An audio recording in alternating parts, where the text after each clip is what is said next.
தெரியல என்ன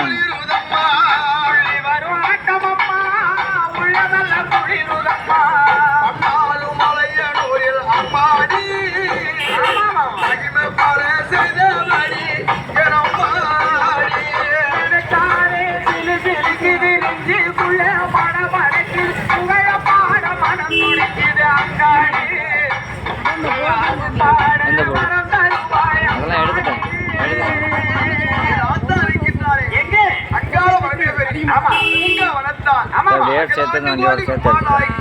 அம்மா அலங்காரம் செய்து ஆடி கொண்டு வருகையிலே எப்படி இருக்கு